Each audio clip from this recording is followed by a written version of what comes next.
Rich Alvarez, and you're watching Wiki Richie. Now, if you're a normal person with good taste, you probably like Batman, and you've probably seen Christopher Nolan's Batman trilogy.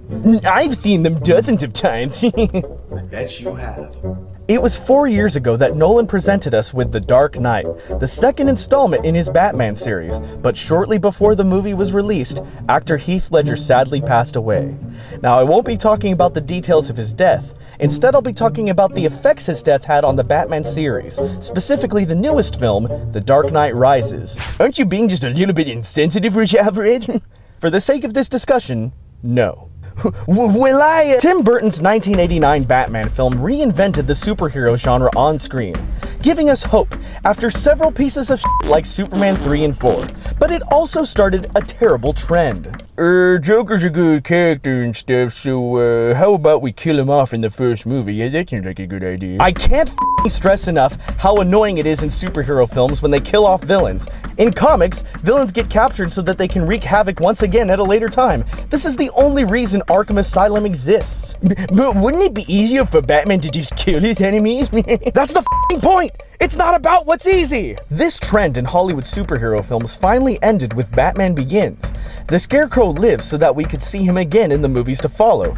Ra's al Ghul died, but he dies all the time, so it was expected, and I knew we'd be seeing him again one way or another anyway. But it was The Dark Knight that saw perhaps the greatest thing to ever happen in a superhero film. That's right, the Joker. Insane, evil, chaotic, and funny. Played brilliantly by Heath Ledger.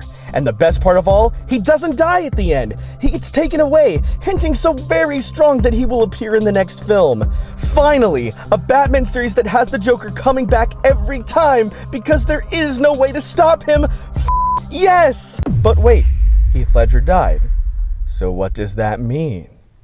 I waited patiently for Nolan to deliver us the details on who would be replacing Ledger. As sad as it was, I knew that he had to be replaced. When making a Batman movie where the Joker has already been introduced and is obviously in Arkham Asylum, you can't leave him out of the story. That was the whole point of keeping him alive at the end of The Dark Knight. Rich Alvarez, I don't think that it happened that way. I know, I'm getting to that! When the news came that Bane and Catwoman were the official villains of the film, and that the Joker would not even make one stupid cameo, I was appalled. Yes, Heath Ledger was awesome, and it sucks that he died, but no! No! He was not the only person in the world who can play the Joker! It's not fair. This was their chance to do it right.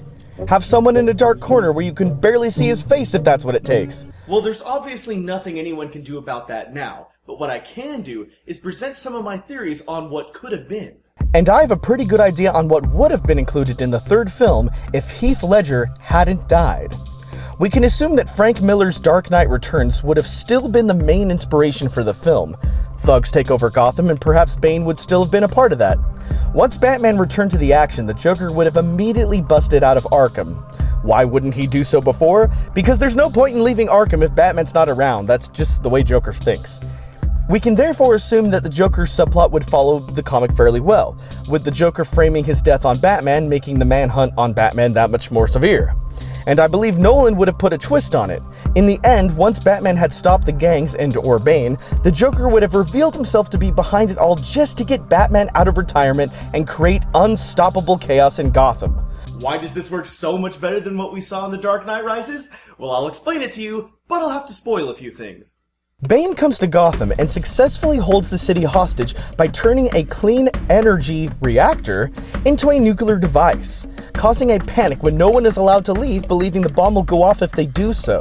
In the end, it is revealed that it was all a plot by Ra's al Ghul's daughter Talia, and that she wants to finish what her father started by blowing up the city.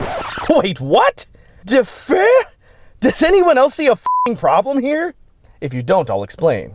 Ra's al Ghul and the League of Shadows are a secret society that destroys cities when they become corrupt. And they do it with ninja stealth precision.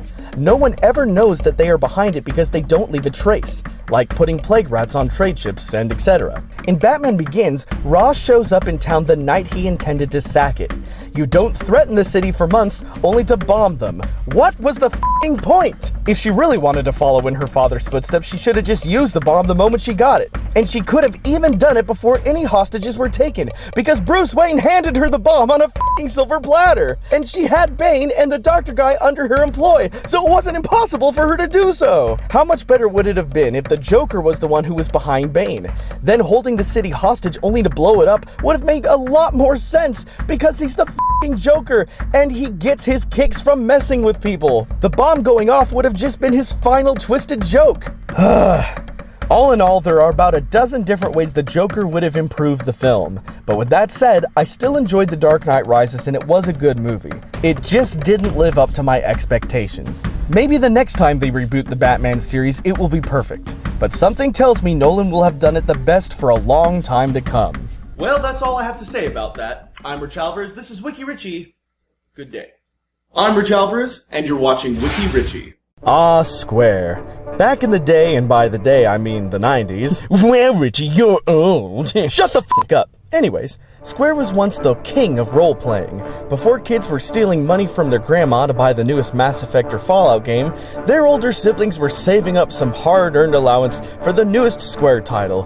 Oh, the nostalgia. You're old. Shut up! Let's go back to 1987. Hinobu Sakaguchi was a planner and developer over at Square Ltd. The company was losing money when Sakaguchi stepped up and suggested his idea for a role-playing game, Final Fantasy. That title makes no sense. Well, if you just give me a f***ing second to explain it, ass, you'll learn. Sakaguchi knew that if the game failed, it would be his last, so it was his Final Fantasy game. Get it? I guess so. Well, as it happens, Final Fantasy was a huge success and made money. Now considered a top developer, Square made over a decade's worth of fantastic games. The Saga series, Chrono Trigger, Chrono Cross, Parasite Eve, the Mana series, the Front Mission series, Xenogears, Brave French and Musashi, Vagrant Story, Super Mario RPG, Final Fantasy Tactics, Final Fantasy 1, 2, 3, 4, 5, 6, 7, 8, 9, 10, and so much more! It was a good time to be a gamer. Such a good time. And then things began to change. Square decided it was a good time to switch it up a bit and produce a Final Fantasy movie. When little 14-year-old Richie heard this news, I was pissing my pants with exhilaration. I couldn't believe it. Finally! A Final Fantasy movie! And it was being directed by Hinobu. I couldn't wait to see what actors were chosen to play my favorite characters. Oh, but then the first screenshots were shown. No. What the What is this shit? Where's Cloud? Where's Terra? Kefka? Squall? Amog? Where's a motherfucking Chocobo? I'll take a motherfucking Chocobo. Anyone from the games. I'll even take Seymour. Anyone from my beloved series. Granted, the graphics look decent, but I wanted a Final Fantasy movie, not this bullshit. And it takes place on Earth with no magic? Was everyone at Square high off their asses? I really want to know, because I'll never understand this. Who put crack in Sakaguchi's coffee the day he came up with this? I really want to know. I wanted a Final Fantasy movie with the same caliber production as The Lord of the Rings, with real people and actual characters from the games, with a story from a Final Fantasy game! The Resident Evil movie might be shit-tastic, but at least they have the decency to include some of the settings and characters from that series. It's like Konami announces a Metal Gear Solid movie, and when the first footage is revealed, it's a gangster movie set in the 1920s in Chicago, and the villain's name is Snaky Snakes McCoy! Ah! And if not being satisfied with Final Fantasy on screen wasn't enough, it was time to be even more disappointed. Sakaguchi was very disappointed that the Final Fantasy movie was a box office failure. Gee, I wonder why it failed. Maybe because it had nothing to do with Final Fantasy, maybe? Is that it? Is that why? I don't know, maybe. Okay, I'm done. I swear, I'm moving on. Sakaguchi, in his embarrassment, decided to leave Square. Without his brain at the helm, Final Fantasy and possibly Square as a whole began to suffer. Final Fantasy XI was an MMO that felt very different. Final Fantasy XII was made by the same people who did Tactics, but they should just stick to strategy games. Kingdom Hearts 1 and 2 were decent games, but lacked something that I just can't explain. And then came Hell.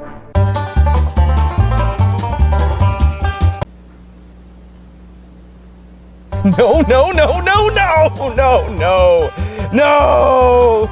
You promised, Square, you promised! You said 13 would truly bring back the spirit of Final Fantasy, with new things that would blow us away. The only thing that you blew away was your pride.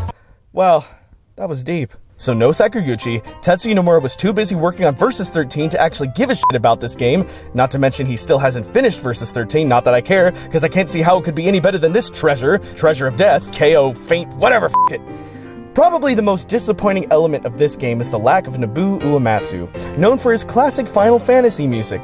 This is the first game in this series to not have a single track by the Grand Master. Not a single song! Virtually no exploring, no side missions, till near the end, and it brought back the one thing that was wrong with Final Fantasy X and above. No overworld. Where's my airship? Where's my submarine? Where's my chocobo? Please, God. I don't know what this shit is, but it is not Final Fantasy. But Rich Alvarez, it has really impressive graphics. Shut your motherfucking mouth right now! If you want to make a linear RPG with no exploration and no story side quests, be my guest, Square, but don't call it Final Fantasy and expect us to like it. Sakaguchi, please come back. Please come back and stop this insanity. If you don't, I just wish Square would stop making Final Fantasy games that take a giant troll dump on my childhood. I cried with excitement when Kefka destroyed the world. I cried when I cried when what's-her-name got stabbed in the back by Sephiroth. And I cried with horror when Tidus laughed. And that was all because I fell in love with those games and the characters that were in them. But when it comes to Final Fantasy XIII, I just cry, because the game is so terrible. Well, that's all I have to say about that. I'm Rich Alvarez, this is Wiki Richie. Good day. I'm Rich Alvarez, and you're watching Wiki Richie. In my video on Final Fantasy XIII, I stated that Kingdom Hearts 1 and 2 were decent games. Yeah, you're an asshole. See, that's the problem. Everyone took it the wrong way. What I meant to say was that I didn't think they were as good as my favorite Final Fantasy games, but not including those Final Fantasy games, Kingdom Hearts is one of my favorite series, and has one of the most satisfyingly complicated stories in video game history. Oh, I see. Cool. Glad you finally understand. So actually, I have nothing bad to say about Kingdom Hearts. So let's just go over some of my favorite elements of the story and why I'm excited about Kingdom Hearts 3. Whenever it comes out. Well, technically, Kingdom Hearts Dream Drop Distance 3D already has 3 in the title, so if they call the next one 3, that would be completely ridiculous. Hey! I don't care. Fine. Basically, there's this kid named Xehanort who grows up thinking that someday he can restart the universe and control everything.